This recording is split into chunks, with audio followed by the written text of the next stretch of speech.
요한복음 20장 1절로 23절까지 말씀입니다.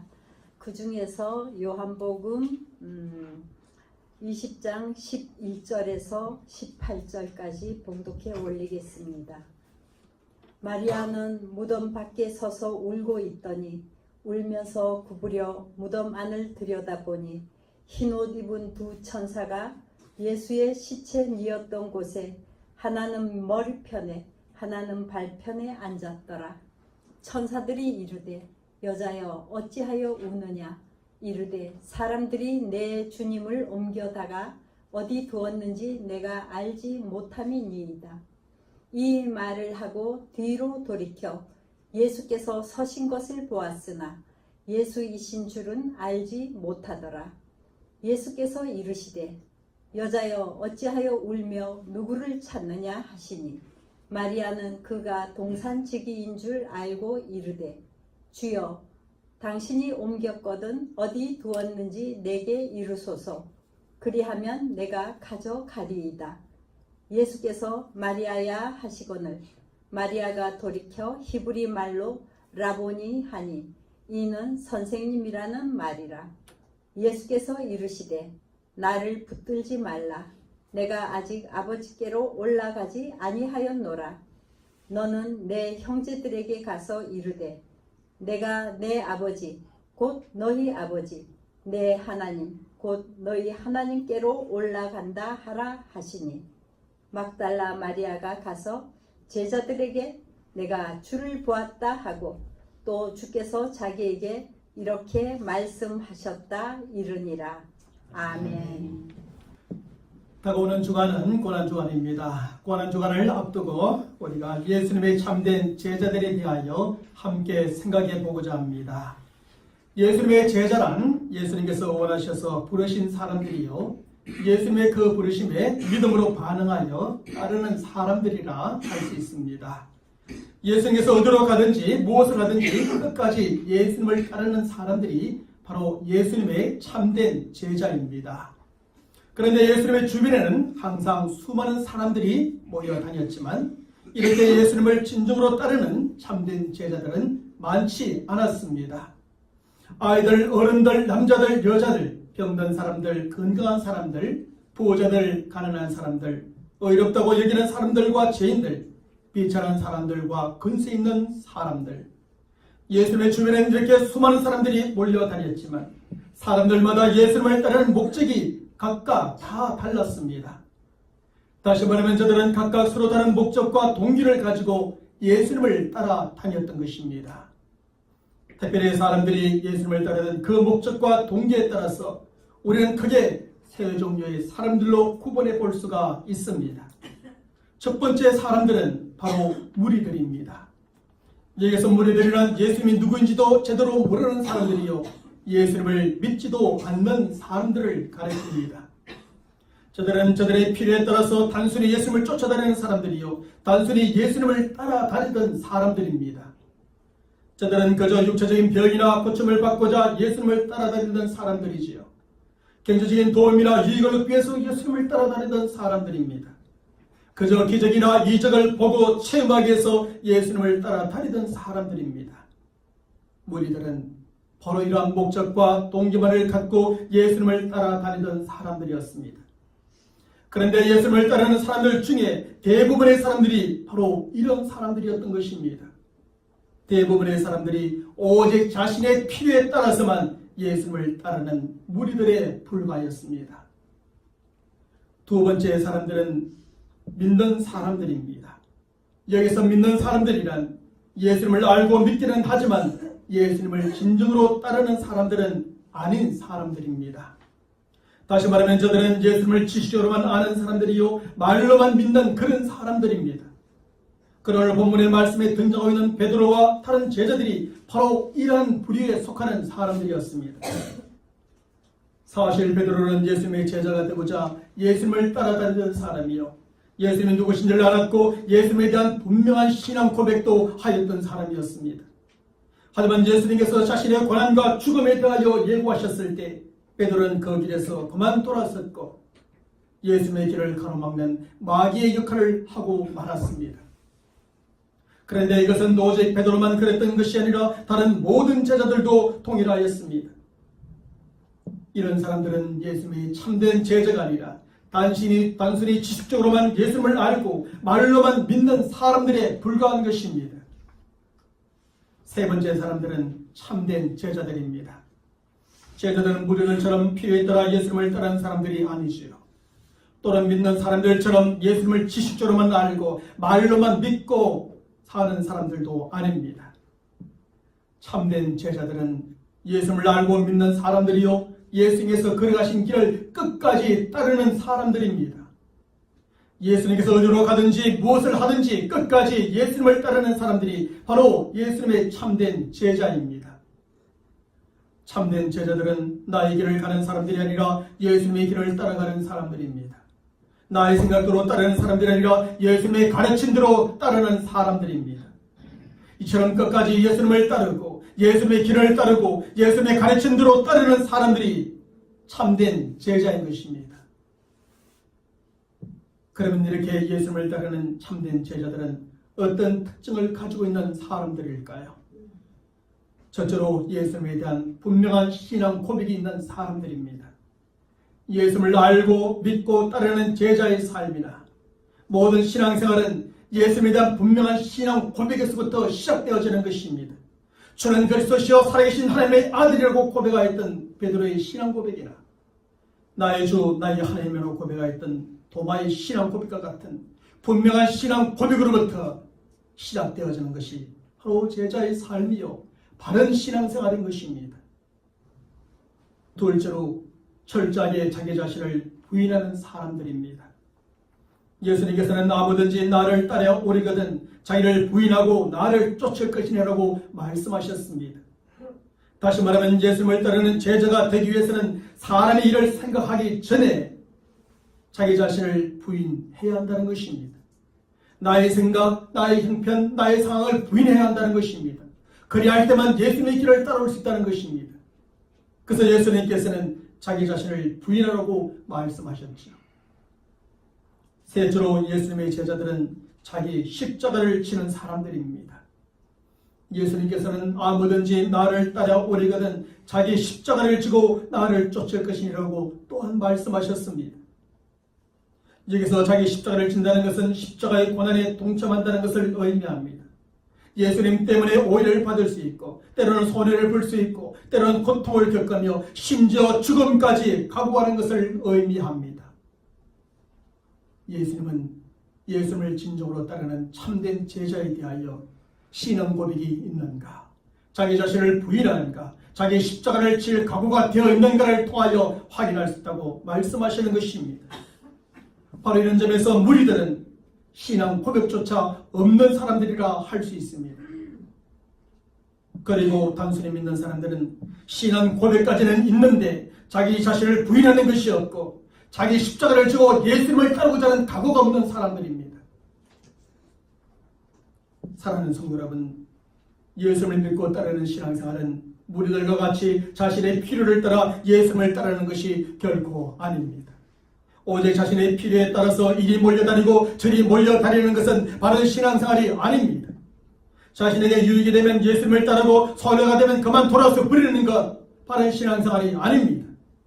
그저 사람들을 만나기 위해서 교회에 나오고 도움을 받기 위해서 교회에 나오고 먹고 마시고 즐기기 위해서 교회에 나오는 것은 바른 신앙생활이 아닙니다. 그저 문제를 해결받기 위해서 예배를 드리고 복을 받기 위해서 봉사를 하고 병 고침을 받기 위해서 기도하는 것 또한 바른 신앙생활이 아닙니다.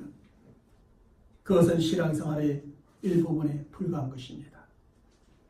그런데 오늘날 이러한 동기, 이러한 목적, 이러한 이유로 신앙생활하는 사람들이 참으로 많이 있음을 보게 됩니다. 이것은 우리 자신이 먼저 제일 잘할 것이고 우리가 누군가를 보면 저 사람이 정말 어떤 동기로 신앙생활하는지를 알 수가 있고 그 무엇보다 하나님께서 알고 계십니다. 우리가 왜 교회 나오는가? 우리가 왜 헌신하는가? 우리가 왜 기도하는가? 하나님께서 아십니다. 어떤 동기와 목적으로 그저 나의 필요를 따라서 이렇게 신앙생활하는 것을 하나님께서 잘 아시는 겁니다. 그러므로 우리가 예수를 믿고 따르는 신앙생활을 이렇게 해서는 절대로 안 됩니다. 이것은 신앙생활이 아닌 것입니다. 또한 예수를 믿고 따르는 신앙생활은 단순히 믿는 사람들처럼 지식적으로만 예수를 알고 말로만 따르는 것도 아닙니다. 예수를 알고 믿기는 하지만 예수를 진정으로 따르지 않는 것은 바른 신앙생활이 아니지요. 하나님과 예수님과 성경과 교회 신앙에 대하여 아무리 많이 알고 잘 알아도 그대로 믿지 않는 것은 바른 신앙생활이 아닌 것입니다. 조그만 문제가 있고 어림이 있고 힘들기만 하면 그만 포기하고 돌아서는 것, 그것은 바른 신앙생활이 아닙니다. 단지 말로만 예배를 잘 드리겠다고, 말로만 열심히 봉사하겠다고, 말로만 열심히 기도하겠다고, 말로만 많이 헌금하겠다는 것은 바른 신앙생활이 아닙니다.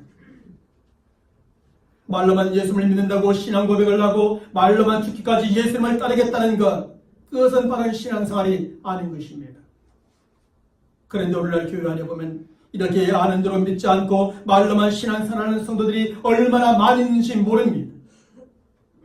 하지만 예수를 믿고 따르는 바른 신앙생활은 아는 대로 믿는 것이고 말하는 대로 행하는 것입니다.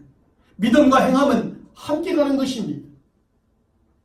내가 믿기 때문에 행하는 것이고 행함을 통하여 나의 믿음을 보여주는 것, 그것이 바로 야고보가 말하고 있는 실행일치의 신앙생활인 것입니다.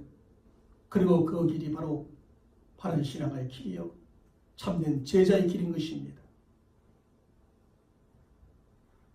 사랑하는 성도 여러분, 그렇다면 저와 여러분들은 과연 어떻습니까? 우리도 무리들과 같이 우리 각자의 필요에 따라서만 예수님을 따르는 신앙생활을 하고 있지는 않습니까? 그래서 나의 필요가 채워지면 신앙생활을 하는 것 같은데 필요가 채워지지 않으면 그만 포기하고 돌아서 버리고 있지는 않습니까? 교회를 떠나고 신앙을 떠나고 하나님을 떠나고 예수님을 떠나고 그동안 함께 열심히 신앙생활했던 성도를 떠나버리지는 않습니까? 아니면 단순히 믿는 사람들과 같이 예수님을 알지만 아는 대로 믿지 않고 말로만 예수님을 따르고 있지는 않습니까? 말로는 무엇인들 못하겠습니까? 그러나 말로 그렇게 하고 따르지 않는다면 그 말이 무슨 의미가 있습니까? 그것이 신앙입니까? 그것이 주님을 진정으로 따르는 제자의 길입니까? 아닌 것입니다. 우리는 참된 제자들과 같이 예수님을 바로 알고 아는 대로 믿는 성도들이요, 예수님께서 걸어가신 그 길이 어떤 길이든지 끝까지 따라 걸어가는 성도들이 되어야 합니다. 예수님에 대한 분명한 신앙 고백을 가지고 우리 자신을 철저하게 부인하면서 우리 각자가 져야 될 십자가를 지면서 예수님을 끝까지 따르는 성도들이 되어야 합니다. 바로 이것이 참된 제자의 길이요 예수님을 믿고 따르는 바른 신앙생활인 것입니다. 오늘 시간 이 말씀을 통하여 저와 여러분들이나 다시 한번 우리의 신앙생활을 점검해 볼 수 있기를 바랍니다. 정말 내가 예수님을 제대로 따르고 있는지, 바르게 따르고 있는지 참된 우리의 제자의 길을 점검해 볼 수 있기를 바랍니다. 그리고 우리 모두가 참된 제자의 길로 돌이키시고 바른 신앙생활로 다시 돌아올 수 있기를 바랍니다. 평생 신앙생활하고도 아무 의미 없는 무의미한 신앙생활을 하지 마시고요. 평생 주님을 따른다고 말하면서도 제자의 길이 아니라 다른 길을 따라가는 저와 여러분들이 되지 마시고요.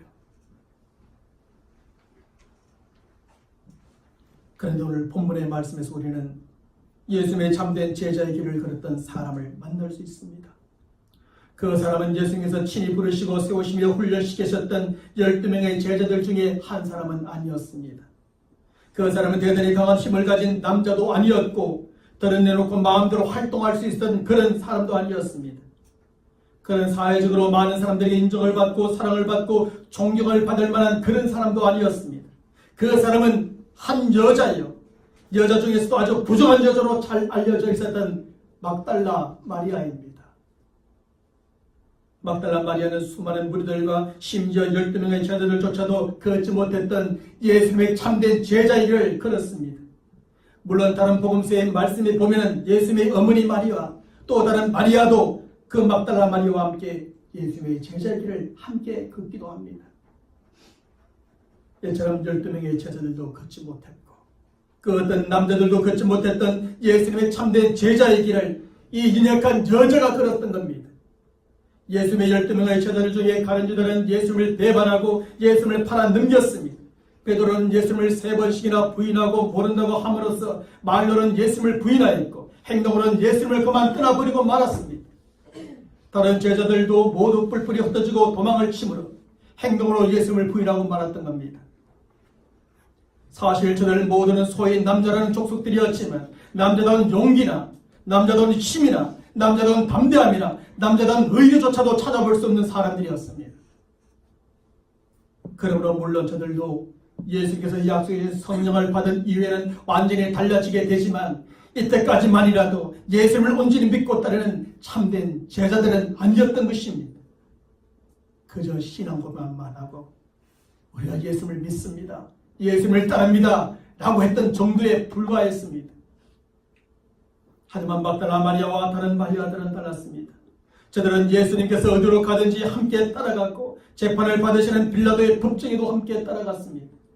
저들은 예수님께서 모진 고난을 당하시는 그 고난의 현장에도 함께 갔고 십자가에 못 박혀 죽으시는 그 십자가 발밑까지 따라갔습니다.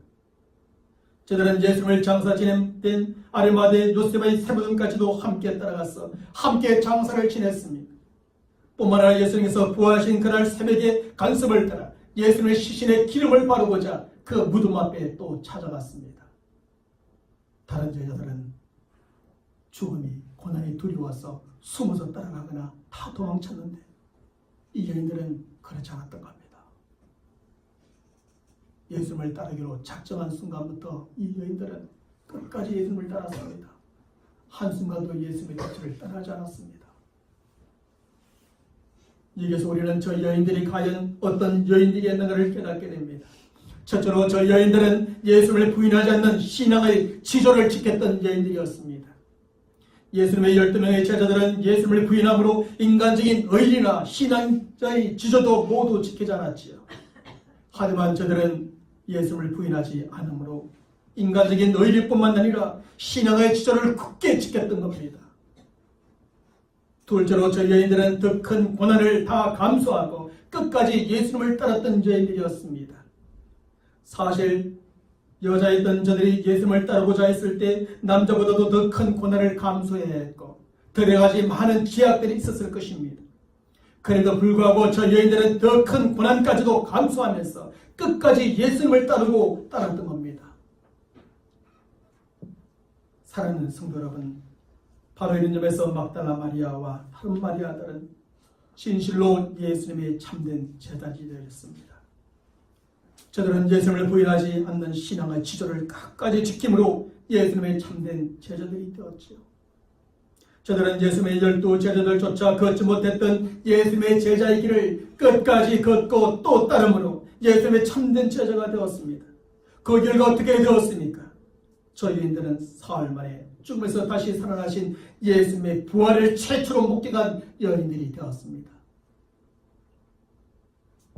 죽으셨던 예수님이셨습니다. 그 예수님은 사흘 만에 다시 살아나셨습니다. 그 첫 번째 목격자가 바로 이 막달라 마리아였습니다. 저들은 승리의 소식이요 기쁨의 소식이며 소망의 소식인 예수님의 부활 소식을 최초로 전한 사람이 되었습니다. 오늘 본문의 말씀에서도 막달라 마리아가 베드로와 제자를 만나서 예수님께서 부활하셨다고 전합니다. 전하는 모습을 상상만 해봐도 얼마나 큰 기쁨 가운데 즐겁게 그 소식을 전하는지 상상이 되어집니다. 바로 이 점에서 저와 여러분들도 예수님을 믿고 따르는 제자들일진데 예수님의 참된 제자들이 되시길 바랍니다. 말로만 명목상의 제자가 아니라 참된 제자가 되길 바랍니다. 한번 예수님을 믿기로 작정하고 믿었다면 어떤 위협 가운데서도 신앙의 지조를 끝까지 지키는 참된 제자들이 되시길 바랍니다. 한번 예수님을 따르기로 결심하고 따랐다면 그 어떤 고난과 위협 가운데서도 제자의 길을 끝까지 따르는 참된 제자들이 되시길 주님의 이름으로 간절히 축원합니다. 아멘. 그저 자기의 필요에 따라서 몰려다니는 무리의 수준에 머물지 맙시다. 조금만 하는 것으로 만족하고 내가 말로만 믿는다고 하면서 그것으로 만족하지 맙시다. 주님께서 걸어가신 그 고난의 길이 어떤 길이든 주님께서 걸어가신 길이기 때문에 주님의 제자라면 가기를 꼬박 끝까지 따라가는 참된 제자들이 되시기를 다시 한번 주님의 이름으로 간절히 축원합니다. 그런데 예수님의 12명의 제자들은 예수님을 믿고 따르는데 결국 실패하고 말았지요. 저들은 예수님을 배반하고 버린 사람들이요, 예수님을 부인하고 떠나버린 사람들이 되었습니다. 저들에게는 남다움의 용기도, 담대함도, 인간적인 의리도, 신앙의 지도도 조금도 찾아볼 곳이 없습니다. 그러므로 저들은 누구라도 다시 찾아오고 싶지 않은 사람들이요, 다시 만나고 싶지 않은 사람들일 것입니다. 하지만 우리가 믿고 따르는 예수님께서는 한번 제자로 삼은 사람들을 쉽게 버리거나 포기하지 않으셨습니다.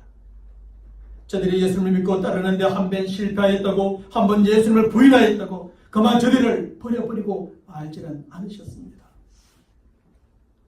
오늘 본문 19절의 말씀에서 우리는 바로 이런 사실을 확인할 수 있습니다.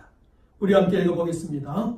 이날 곧 안식 후 첫날 저녁 때에 제자들이 유대인들을 두려워하여 모인 것에 문을 닫았더니 예수께서 오사, 예수님께서는 예수님을 믿고 따르는 데 실패하였던 제자들을 버리거나 포기하지 않으시고 이렇게 다시 찾아오셨습니다. 그것도 오랫동안 생각하고 고민하시다가 찾아온 것이 아니라 부활하신 그날 바로 찾아오셨습니다. 이런 새벽에 죽음에서 부활하신 예수님께서는 그날 저녁에 제자들이 모이는 그곳에 바로 찾아오신 것입니다. 그러면 예수님께서는 무엇 때문에 저들을 찾아오셨을까요? 예수님께서는 용기도 없고 담대함도 없고 의리도 없고 신앙의 지도도 없는 저들을 단지 책망하고자 찾아오신 것은 결코 아니었습니다.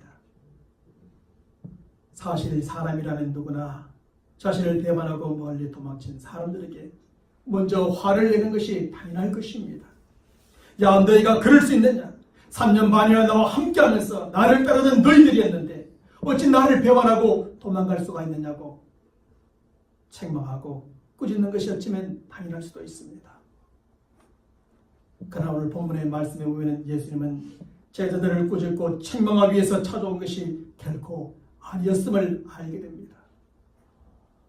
그러면 부활하신 예수님께서는 왜 실패한 제자들을 이렇게 제일 먼저 찾아오셨을까요? 오늘 본문의 말씀은 그 이유를 우리에게 가르쳐 줍니다. 첫째로 저들에게 평강을 회복시켜 주기 위해 찾아오신 것입니다.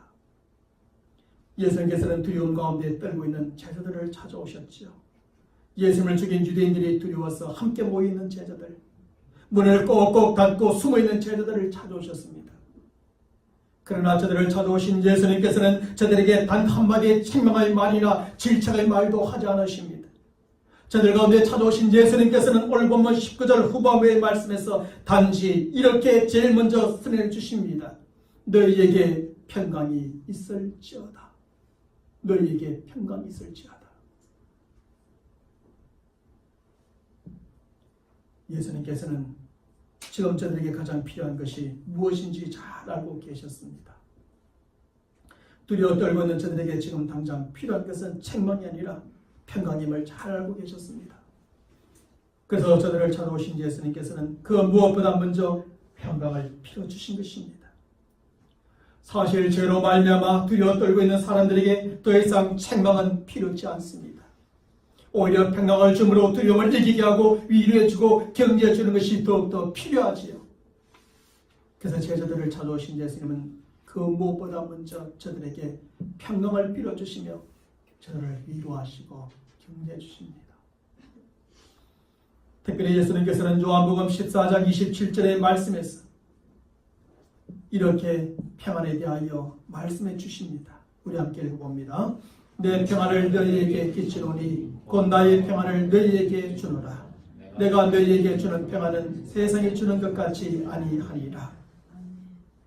사실 세상이 주는 평안은 일시적인 것이요 상대적인 것이며 잠정적인 것입니다. 그 말은 결국 세상이 주는 평안은 오래가지 않는다는 것이죠. 환경과 상황이 조금만 바뀌어도 그만 평안을 잃어버리고 평강을 잃어버리게 됩니다. 하지만 예수님이 주시는 평안은 그렇지 않다는 것입니다. 예수님이 주시는 평안은 영원한 것이요 절대적인 것이며 심령에서 영원히 솟아나는 생수와 같은 평안인 것입니다. 왜 그렇습니까? 왜냐하면 두려움의 근본적인 원인이 되는 죄의 문제를 해결해 주심으로 주시는 평안이기 때문에 그렇습니다. 사람은 제 문제가 해결되지 않으면 평생 두려움 가운데 불안 속에 살아갈 수밖에 없습니다. 그 죄가 그 사람 안에서 작용하기 때문입니다. 그러나 제 문제가 해결되어지면 드디어 참된 평안이 찾아오게 됩니다.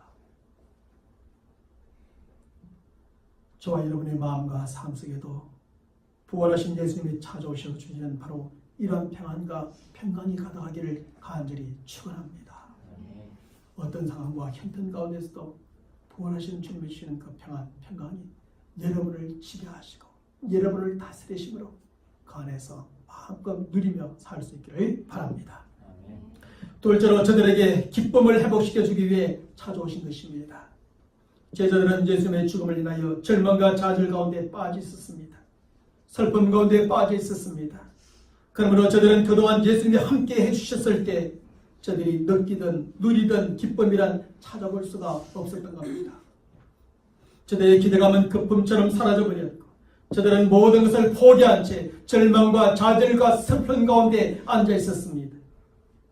여인들도 주님의 빈 무덤 앞에서 슬피 울었고 그 슬픔에서 헤어나지 못하고 있었습니다. 이러한 때 부활하신 예수님께서 저들을 찾아오십니다. 그리고 부활하신 예수님을 만난 제자들의 반응에 대하여 오늘 보면 20절의 말씀은 이렇게 우리에게 기록해 주고 있습니다. 함께 읽습니다. 이 말씀을 하시고 손과 옆구리를 보이시니 제자들이 주를 보고 기뻐하더라. 예수님의 죽음으로 기쁨을 잃어버렸던 제자들이 주님의 부활하심을 보므로 이제 기쁨을 회복하게 된 겁니다. 부활하신 예수님께서는 잃어버렸던 기쁨을 회복시켜 주시기 위해서 제자들을 찾아오셨고 오늘날 우리를 또한 찾아오시는 것입니다. 그러므로 부활하신 예수님을 만나는 사람들마다 절망과 슬픔 가운데서도 기쁨을 회복하며 충만한 기쁨을 누리게 되는 것입니다. 그래서 사도 바울은 데살로니가전서 5장 16절로부터 18절의 말씀에서 이렇게 선포해 줍니다. 항상 기뻐하라. 쉬지 말고 기도하라. 범사에 감사하라. 이는 그리스도 예수 안에서 너희를 향하신 하나님의 뜻이니라. 결국 예수를 믿고 따르는 우리 성도들은 항상 기뻐하며 살아가는 것이 하나님의 뜻이라는 겁니다. 왜 그럴까요? 우리에게는 우리로 슬프게 하고 힘들게 하고 눈물을 흘리게 하는 죄의 문제가 해결되었기 때문입니다. 그러므로 부활하신 예수님을 만난 우리 모든 성도들은 절망과 슬픔 가운데서도 항상 주님으로 말미암아 기뻐하며 살아가는 성도들이 되시길 바랍니다. 셋째로 저들에게 사명을 회복시켜 주기 위해 찾아오신 것입니다. 부활하신 예수님이 제자들을 찾아오시면 단지 평강만 주고 기쁨만 주기 위해서 찾아오신 것이 아니었습니다. 예수님께서는 평강의 회복이요 기쁨의 회복과 함께 사명을 회복시켜 주기 위해서 찾아오신 것입니다. 예수님은 오늘 본문 21절의 말씀에서 아버지께서 나를 보내신 것 같이 나도 너희를 보내노라고 말씀하고 계십니다. 이것은 곧 땅끝까지 이르러 내 정인이 되라고 말씀하셨던 예수님의 정인의 사명을 위해 저들을 보내신다는 것입니다. 이 세상 사람들에게 저들이 보고 들은 예수님의 부활의 소식을 전하도록 저들을 보내신다는 겁니다. 두려움 가운데 있는 사람들에게 평강의 소식을 전하고 절망과 슬픔 가운데 있는 사람들에게 기쁨의 소식을 전하도록 저들을 보내신다는 것입니다. 누가복음 24장 46절 이하의 말씀에 보면 이 사명은 예수님께서 제자들에게 이미 주셨던 사명이었습니다. 하지만 저들은 예수님의 죽음과 함께 그 사명을 모두 잊어버리고 두려움 가운데 지금 떨고 있는 겁니다. 예수님께서는 바로 이러한 제자들에게 찾아오셔서 평강과 기쁨을 회복시키시고 다시 한번 사명을 회복시키시며 불러일으켜 줍니다. 이제 너희들이 무엇을 해야 되는가라는 겁니다. 이렇게 모여있지만 말고 이렇게 두려워서 떨고 있지만 말고 이제 사명을 감당해야 한다는 것입니다. 그리고 사명을 회복한 제자들은 예수님의 부활의 소식을 전함과 함께 평강과 기쁨의 소식을 많은 사람들에게 전하게 됩니다. 그러므로 부활하신 예수님을 만난 성도들은 누구나 우리 각자에게 주어진 사명을 회복하고 그 사명에 충실한 성도들이 되어야 합니다. 사명이라 해서 뭐 대단한 사명이 아니라도 좋습니다. 우리의 가정에서, 우리 교회에서, 학교에서, 사회 속에서, 직장에서, 사회의 터전 가운데 우리에게 주어진 그 사명을 잘 감당해야 합니다. 그와 더불어 부활하신 주님의 소식을 전하고 평강과 기쁨의 소식을 전하는 이 사명에 충실한 우리 모두가 되어야 할 줄로 믿습니다. 마지막 네 번째로 저들에게 약속하신 성령을 주기 위해 찾아오신 것입니다. 부활하신 예수님은 제자들에게 사명을 주시는 것으로 끝내지 않습니다. 오늘 본문 22절의 말씀에 보면 이 말씀을 하시고 그들을 향하여 숨을 내쉬며 이르되 성령을 받으라고 선언하셨습니다. 다시 말하면 부활하신 예수님은 제자들에게 성령을 주시기 위해서 또한 찾아오셨다는 것입니다. 예수님은 사명과 함께 항상 그 사명을 감당할 수 있는 능력도 주시는데 그 능력이 바로 성령으로부터 오는 것입니다. 사명을 주신 예수님께서는 제자들에게 그 사명을 감당할 수 있는 힘과 능력이 없음을 이미 잘 알고 계셨습니다. 조그만 힘든 상황과 고난이 찾아오면 그만 포기할 수밖에 없는 그런 연약한 사람들임을 알고 계셨습니다. 그래서 예수님께서는 저들이 그 사명을 감당할 수 있는 능력으로서 이제 성령까지도 주신다고 말씀하십니다. 지난날 제자들이 그랬던 것처럼 오늘날 우리가 정인의 사명을 감당하기 위해서도 성령의 능력이 필요합니다. 우리가 예수님의 제자의 길을 걸어가고 바른 신앙생활을 할 수 있기 위해서도 성령의 능력이 필요합니다. 우리가 가정에서, 직장에서, 사업의 터전에서, 교회에서 그 어디서든지 우리에게 주어진 사명을 감당할 수 있기 위해서는 성령의 능력이 필요합니다. 우리의 제한된 힘과 능력으로 우리 각자에게 맡겨진 사명을 능히 감당하는 것은 불가능한 일입니다. 그러므로 오늘 이 시간 우리는 예수께서 약속하신 성령을 주시옵소서, 성령의 능력을 부어주시옵소서 기도할 필요가 있습니다. 우리가 예수님의 제자의 길을 걸어가고 바른 신앙생활하기로 다짐했다면 이제 우리는 성령을 부어달라고 기도할 필요가 있습니다. 우리에게 주어진 사명을 감당하기로 다짐했다면 우리 인간 능력으로 그것을 감당할 수 없으니 성령의 능력을 부어달라고 기도할 필요가 있습니다. 그리고 부활하신 예수님께서는 우리에게 그 성령을 주시기를 원하시니 우리는 그에게 구함으로 성령을 받고 그 성령의 능력으로 우리 각자에게 맡겨진 사명을 잘 감당하는 하나님의 사람들이 되어야 할 줄로 믿습니다. 사랑하는 성도 여러분, 죽음에서 부활하신 예수님께서 제자들에게 찾아오셔서 주신 것은 이러한 평강과 기쁨과 사명, 성령입니다. 그런데 예수님께서 제자들에게 주신 이러한 것들이 즉시 저들에게 온전히 이루어졌던 것은 결코 아니었습니다. 그럼 언제 이루어지게 됩니까? 사도행전의 말씀에 보면 예수님의 성천하신 후 약속해 주신 성령을 제자들이 받은 후에야 온전히 이루어지게 됩니다. 저들은 예수님의 약속의 말씀을 믿음으로 준비하고 기도하며 기다리는 가운데 성령을 충만을 받게 됩니다. 그리고 성령을 받은 제자들은 큰 두려움이나 겁도 없는 평강을 얻고 사명을 감당하게 되죠. 결코 두려워하지 않습니다. 그렇게 두려워하던 제자들이 어떤 사람의 위협에도 어떤 핍박에도 두려워하지 않습니다. 저들은 저들로 절망과 슬픔 가운데 빠져가는 일들 중에도 항상 기뻐합니다. 제자들이 가는 곳마다 기쁨이 충만해집니다. 또한 저들은 그 어떤 고난과 핍박 가운데서도 성령의 그 능력으로 예수님의 전인으로서의 삶을 살게 됩니다.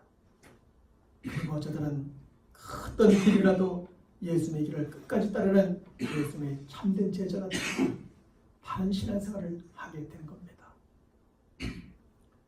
사랑하는 성도 여러분, 죽음에서 부활하신 예수님은 지금도 살아계십니다. 그리고 그를 믿고 따르는 모든 성도들에게 찾아오시며 이러한 평강과 기쁨과 사명과 성령을 주시기를 원하십니다. 그러므로 저와 여러분들도 진실로 예수를 믿고 따르므로써 예수님이 주시는 평강과 기쁨과 사명과 성령으로 충만히 받으시길 바랍니다. 그 어떤 두려움과 겁 가운데서도 평강을 누리시고 절망과 슬픔 가운데서도 항상 기쁨으로 살아가는 우리 성도들이 되시길 바랍니다.